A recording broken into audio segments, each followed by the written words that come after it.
കഴിഞ്ഞത് കഴിഞ്ഞു, ഇനി അധികം മുന്നോട്ടുണ്ടോ എന്നൊന്നും എനിക്കറിയില്ല. ഉള്ള കാലങ്ങൾ ക്രിസ്തുവിനായി, ദൈവത്തിനായി, സഭയ്ക്കായി, സമൂഹത്തിനായി, ഇടവകയ്ക്കായി, കുടുംബത്തിനായി എന്ത് ചെയ്തു എന്നുള്ളതൊരു ബോധ്യമുണ്ടാവണം. ദീർഘിപ്പിക്കുന്നില്ല, അച്ഛൻ അവസാനിപ്പിച്ചിടത്തുനിന്ന് തുടങ്ങട്ടെ.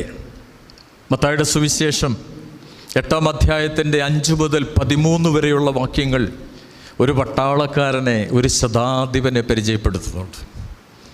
പട്ടാളക്കാർക്കൊക്കെ വളരെ പ്രാധാന്യം വേദപുസ്തകത്തിൽ തന്നെ കാണാറുണ്ട്. ഒരു പട്ടാളക്കാരൻ നമ്മെ ഇന്ന് പഠിപ്പിക്കുന്നുണ്ട്. പട്ടക്കാരന് മാത്രമല്ല, പട്ടാളക്കാരനും വിശുദ്ധനാകാമെന്ന് നമ്മെ പഠിപ്പിച്ചൊരു പട്ടാളക്കാരൻ ആരാണ്? പരിശുദ്ധ സഹദ. സഹദ നമ്മെ ഓർമ്മപ്പെടുത്തുന്നുണ്ട്. പട്ടക്കാർക്കോ മാർപ്പാപ്പമാർക്കോ വിശുദ്ധർക്കോ മാത്രമല്ല, പട്ടാളക്കാരനും വിശുദ്ധനായി തീരാം. ഇന്ന് വേറൊരു